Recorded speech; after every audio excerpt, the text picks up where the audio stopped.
పౌలు గారు చెప్తున్నారు కొరింథీయుల సంఘానికి, మరియు సహోదరులారా, నేను మీకు ప్రకటించిన సువార్తను మరలా ఒకసారి మీకు తెలియజేస్తున్నాను. అంటే ఆల్రెడీ సువార్త ఆయన ప్రకటించారు. అమ్మ వినండి, ఆ ప్రకటించిన సువార్తను మరొకసారి పౌలు గారికి సంఘానికి చెబుతున్నారు. నేను మీకు ప్రకటించిన సువార్తను మీకు మరలా తెలియజేస్తున్నాను. ఏంటది? మీరు దానిని అంగీకరించింది, దాని అందే నిలిచి ఉన్నారు. మీ విశ్వాసము వ్యర్థమైతేనే కానీ నేను ఏ ఉపదేశ రూపముగా సువార్త మీకు ప్రకటించింది, ఆ ఉపదేశమును మీరు గట్టిగా పట్టుకుని నెడల ఆ సువార్త వలననే చేతులెత్తి గట్టిగా స్తోత్రం చెప్పండి, గట్టిగా చెప్పండి. ఆ సువార్త వలననే మీరు అది ఏంటా సువార్త అంటే ఇప్పుడు రాయబడింది, కింద చదవండి, ఇప్పుడు అక్కడ ఉంటది. ఏంటా సువార్త? ఆ సువార్త వల్ల మీరు రక్షణ పొందారే. సువార్త సువార్త సువార్త నాన్నగారు చెప్పారే. అసలు సువార్తకు ఉన్న అర్థం ఇక్కడ రాశాడు. చదువు నాన్న, చదువు. నాకు ఇయ్యబడిన ఉపదేశమును మొదట మీకు అప్పగించింది. అదేమనగా, వినాలి వినాలి, అదేమనగా లేఖనముల ప్రకారము క్రీస్తు మన పాపముల నిమిత్తం చేతులెత్తి స్తోత్రం చెప్పండి. సువార్తలో మొట్టమొదటి పాయింట్ ఏంటంటే లేఖనముల ప్రకారము క్రీస్తు మన సువార్త అంటే జిమ్మిక్కులు, ఈ చేతులోపును, ఈ తతంగం, వీటి వల్ల ఎవరికి రక్షణ కదా. మొట్టమొదటి క్రీస్తు మన, అందరూ చెప్పాలి, క్రీస్తు మన పాపముల నిమిత్తం ఆయన మృతి పొందాడు, చచ్చిపోయాడమ్మా. పాపము చేసింది మనం, మన స్థానంలో శిక్ష అనుభవించింది యేసుక్రీస్తు. మనల్ని బ్రతికించడానికి ఆయన మృతి పొందాడు, చనిపోయాడు. సువార్త ఈరోజు యేసుక్రీస్తే కనుక ఆ 2025వ సంవత్సరం నిజంగా దేవుడు వెనక్కి వెళితే అప్పుడే కనుక ఆయన కల్వరి శిలువలో చనిపోయి ఉండకపోతే ఈ పాపికి, చెప్పండి, పాపికి రక్షణ అనేది సువార్త. నేను సువార్త చెప్పండి, మీరు కూడా సువార్త. ఏంటి సువార్త? మనం పాపుడు, చెప్పండి, మనం పాపుడు. మన పాపముల నిమిత్తం యేసుక్రీస్తు చనిపోయాడమ్మా. ఆయన మన కొరకు కల్వరి శిలువలో ఆఖరి రక్తబొట్టు వరకు కాల్చాడు. ఆయన చనిపోయాడు. Praise the lord. రెండవది ఉంటుంది, ఆయన మన కొరకు సమాధి చేయబడ్డాడు. మూడవది లేఖనముల ప్రకారం మూడవ దినమున, గట్టిగా స్తోత్రం చెప్పండి, గట్టిగా స్తోత్రం చెప్పండి. ఆయన చనిపోయి ఉండకపోతే మనకి బ్రతుకు లేదు, రక్షణ లేదు. అసలు సువార్తగా అర్థమైందమ్మా. Praise the lord. పౌలు గారు ప్రకటించింది ఆయన, ఇదిగో మన కొరకు యేసుక్రీస్తు చనిపోయాడు. వివరణ చెప్పాలి. మీరు కూడా ఎవరి దగ్గరికి అడిగినప్పుడు, అమ్మా మనందరం పాపులమే, మనమందరం చీకటిలో ఉన్న వారమే, మన కొరకు యేసుక్రీస్తు చనిపోయాడమ్మా. ఆయన చనిపోకపోతే, ఆయన మరణించి ఉండకపోతే, ఆయన మన స్థానంలో మన పాపములు రాని మీద మోసుకుని వెళ్ళకపోతే మనకి పాప క్షమాపణ లేదు, మనకి విడుదల లేదు, మనకి విమోచన లేదు. ఆయన మనందరి కొరకు ఆయన బ్రాను మీద మన పాపములను మోసుకుని పోయాడు. కవిని వెలపడ ఆయన వేలాడ తీయబడ్డాడు. చంద్రుని స్తోత్రం చెప్పండి. సువార్తలో మొట్టమొదటి పాయింట్ మీరేంటి? యేసుక్రీస్తు మన కొరకు, మన పాపముల కొరకు చనిపోయాడు. ఆయనే కనుక చనిపోయి ఉండకపోతే ఈ రోజు మనం బ్రతికి ఉండేవాళ్ళం కాదు. ఈ రోజు మనం తలెత్తి తిరిగేవాళ్ళం కాదు. ఈ రోజు మనమందరం కూడా పాపములో, ఎప్పుడు అందుకే వాక్యంలో రాసిన మాట ఏంటంటే ఒకరి చక్కని మాట, మీరు అపరాధముల చేతను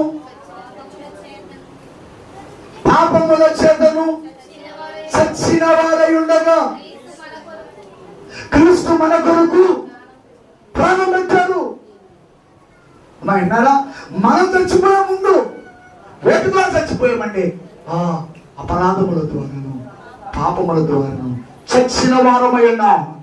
చచ్చిన మనలను బ్రతికించడానికి క్రీస్తు మన స్థానంలో ఆయన ప్రాణం పెట్టాడు. స్తోత్రం చెప్పండి.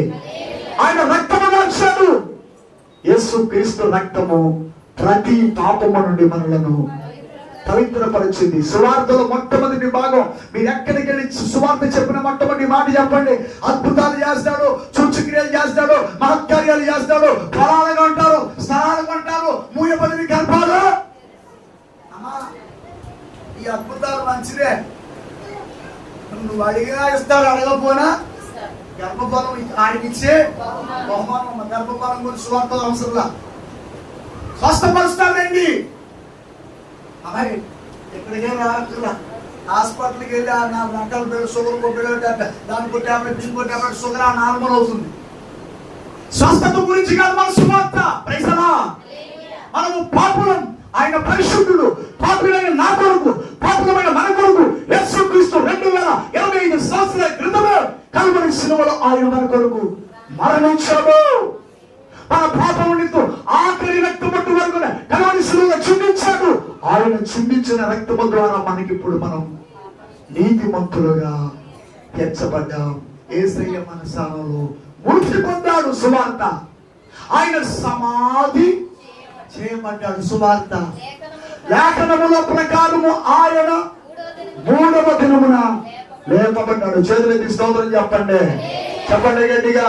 అందుకే శిష్యుడు అపోస్తలుడు యేసయ్య అన్నాడు, మీరు సర్వ లోకమునకు వెళ్ళి సర్వ సృష్టికి సువార్తను ప్రకటించండి.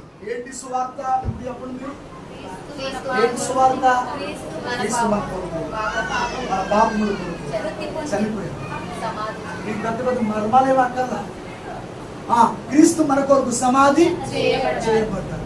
క్రీస్తు మన కొరకు లేఖనముల ప్రకారం 3వ దినమున 3 మాటలు చెప్పండి తల్లి చాలు. పాపం మారుతాడు.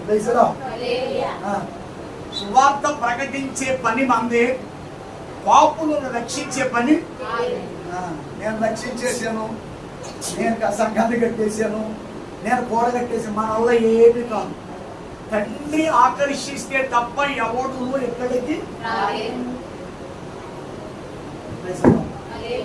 అందుకే అయ్యో సువార్తను ప్రకటించకపోయిన నాకు శ్రమ. సువార్త ప్రకటించవలసిన భారము నా మీద మోపబడి ఉన్నది. సువార్తను ప్రకటించాలి. Praise the lord.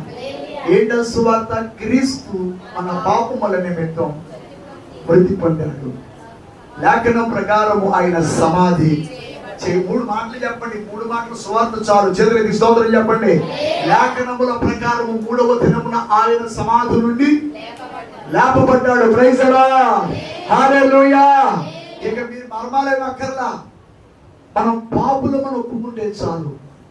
వాక్యంలో చక్కటి యేసు ప్రభు అని నీ నోటితో ఒప్పుకొని. వినండి మాట. సువార్త అవతలోడు ఉండగానే యేసు ప్రభు అని నోటితో ఒప్పుకొని. దేవుడు మృతులలో నుండి ఆయనను లేపినని హృదయమందు విశ్వాసం ఉంచితే వాడికి రక్షణ కలుగుతుంది. ఇది రక్షణ సువార్త. యేసు మన కొరకు మరణించాడు. యేసు మన కొరకు సమాధి చేయబడ్డాడు. యేసు మన కొరకు 3వ దినాన దేవుడు ఆయనను లేపాడు. ఇది హృదయంలో విశ్వాసం ఉంచి ఖచ్చితంగా రక్షణ కలుగుతుంది. చేతులెత్తి స్తోత్రం చెప్పండి. చేతులెత్తి స్తోత్రం చెప్పండి. ఈ సువార్తను ప్రకటించవలసిన బాధ్యత ఇప్పుడు మీరు చెప్పండి. సేవకులకు ఉంది, సేవకులకు ఉంది, సేవకుని యొక్క భార్యకు ఉంది, వారి పిల్లలకు ఉంది. ఇప్పుడు మీరు చెప్పండి. మనందరికీ ఉంది. మనందరికీ ఉంది. ఈ సువార్త అర్థం చేసుకోండి. యేసుక్రీస్తు 2025 సంవత్సరాల నాడు ఈ లోకానికి వచ్చారు. 33 సంవత్సరములు ఈ లోకంలో జీవించారు. ఎన్నో సూచక క్రియలు, అద్భుతాలు, ఆశ్చర్య క్రియలు చేశారు. పుట్టి వారిని బాగు చేశారు, పురిటి వారికి కళ్ళు ఇచ్చారు, అంగహీనులను లేవనెత్తారు, చనిపోయిన వారిని బ్రతికించారు. ఆత్మీయ స్థితిలో చచ్చిపోయిన మనందరి కొరకు కల్వరి శిలువలో ఆయన ప్రాణం పెట్టాడు. మన పాపముల నిమిత్తం మన స్థానములో ఆయన మరణించాడు. మనందరి కొరకు ఆయన సమాధి చేయబడ్డాడు. 3వ దినమున దేవుడు ఆయనను మృతులలో నుండి లేపాడు. ఈ సువార్త మరలా మీరు చదువుకోండి. అస్సలు యేసంటే ఎవరు తెలియని వాళ్ళ దగ్గరికి వెళ్ళి మాటలు మీరు తెలియచేయండి. అమ్మా, యేసు మన పాపములను క్షమిస్తాడు. యేసు మన కొరకు చనిపోయాడు. యేసు మన కొరకు లేఖనముల ప్రకారం సమాధి చేయబడ్డాడు. యేసు మన కొరకు 3వ దినమున తిరిగి లేచాడు. యేసయ్యను నమ్ముకోండి. ఈ పని మీరు చేయండి. పాపములను ఒప్పింప చేసే ఆ పరిశుద్ధాత్మ దేవుడు అక్కడ క్రియ జరిగిస్తాడు. Praise the lord. ఒక పాపిని మనం మార్చలేము. ఎవరు మారుస్తాడు? దేవుడే. ఆ పాపములను ఒప్పింప చేసే పరిశుద్ధాత్మ దేవుడు తన పని జరిగిస్తాడు. సువార్త ప్రకటించే బాధ్యత ఏమో చెప్పండి. సువార్త ప్రకటించే బాధ్యత ఏమో మాది.